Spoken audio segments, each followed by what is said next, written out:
দুজন দুজন যদি পরস্পরকে চাই তাহলে পুরো দুনিয়া আমাদের আলাদা করতে পারবে না। কষ্ট পেলে কি ভালোবাসা হারিয়ে যায়? কখনোই না। যে ভালোবাসতে জানে সে হাজার কষ্টের মধ্যেও ভালোবাসতে পারে। একটা বয়সের পর মানুষ ভালোবাসার থেকেও যেটা বেশি খোঁজে সেটা হলো একটা বিশ্বস্ত মানুষ আর একটা ভরসাযোগ্য হাত। তোমায় নিয়ে স্বপ্ন আমার, তোমায় নিয়ে যত আশা, তোমায় দিলাম আমার হৃদয় ভরা ভালোবাসা। জীবন কারোর জন্য থেমে থাকে না, কিন্তু মনটা মাঝে মাঝে থেমে যায় প্রিয় মানুষটার জন্য। ভালোবাসা সত্যিকারের হলে দামি দামি গাড়িতে নয়, ফুটপাত দিয়ে প্রিয় মানুষটার পাশাপাশি চলেও তৃপ্তি পাওয়া যায়। তুমি উপহার না দিয়ে যদি সময় আর গুরুত্ব দাও, দেখবে সম্পর্কগুলো এমনিতেই সুন্দরভাবে টিকে যাবে।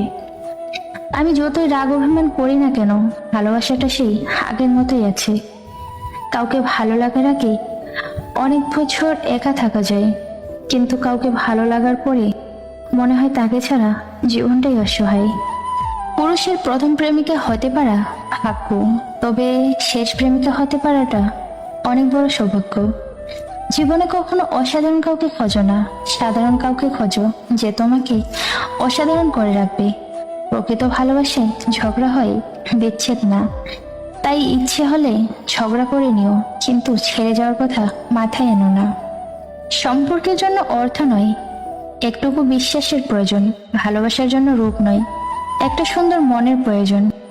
সম্পর্ক স্বাধীন থাকলে মিথ্যে বলার দরকার হয় না। আমার দামি গিফটের প্রয়োজন নেই, তুমি তো আমার সৃষ্টিকর্তার দেওয়া সবচেয়ে দামি গিফট। তুমি যাকে ভালোবাসো ঠিক তোমাকে সে সমান মতো করে ভালোবাসবে। এর চেয়ে সুন্দর অনুভূতি কিছু হয় না। সুখের সঙ্গে টাকার কোনো সম্পর্ক নেই, টাকা শুধু চাহিদা মেটায়। সব সুখ যদি টাকা দিয়ে পাওয়া যেত তাহলে তো ভালোবাসাটাও দোকানে বিক্রি হতো। তাকে ছেড়ে যেও না যে শত খারাপ ব্যবহারের পরও তোমাকে ছাড়েনি। ভালোবাসার আগে সিদ্ধান্ত নিতে হয়, আর পরে নিতে হয় দায়িত্ব। একটা আকাশ বাতাসের জন্য, একটা সাগর নদীর জন্য, আর আমি শুধু তোমার জন্য। বুঝলে প্রিয়, জীবনের শেষ মুহূর্তটা যেন তোমার সাথেই কাটাতে পারি। তুমি চাঁদ নও, তবে চাঁদের আলো। তুমি ফুল নও, তবে ফুলের সৌরভ। তুমি নদী নও, তবে নদীর ঢেউ। তুমি অচেনা নও, আমার চেনা কেউ। শূন্য পকেট দেখেও বেকার ছেলেটার পাশে যে মেয়েটা থাকে, সাফল্যের পর সেই মেয়েটাই স্ত্রী হওয়ার যোগ্য।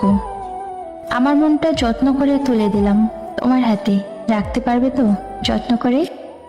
এমন একজন মানুষ থাকুক যে আমার প্রতি কখনোই বিরক্ত হবে না, বরং আমার বিরক্তিতে সে খুশি হবে। কারো হাত যদি ধরতেই হয়, এমন ভাবে ধরো যাতে মৃত্যুর আগ পর্যন্ত ধরে রাখতে পারো। ওই পাগল শোন, আমার খুব ভালো লাগে তোর সাথে কথা বলতে, তোর কথা মনে মনে ভাবতে। তুমি ভাগ্যবান যদি তুমি এই পৃথিবীতে স্বার্থপর মানুষের মধ্যে একজন বিশ্বস্ত মানুষ খুঁজে পাও।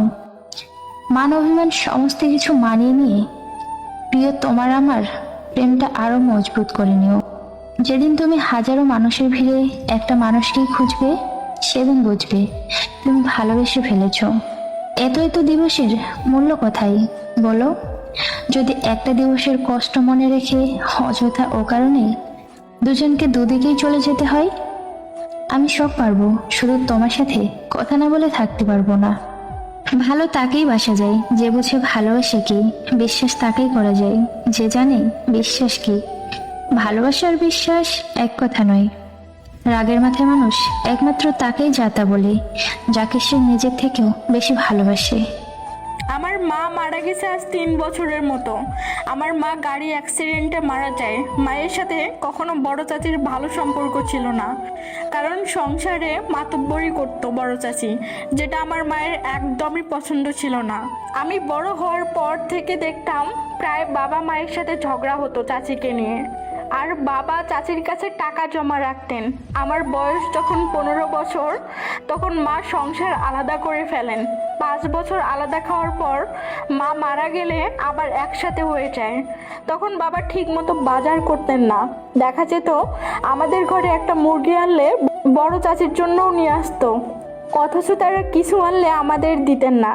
ঘরের কোনো ডিসিশন নেওয়ার সময় বাবা বড় চাচির সাথে আলাপ করতেন। আমার মা যেন দু চোখে বিষ ছিল।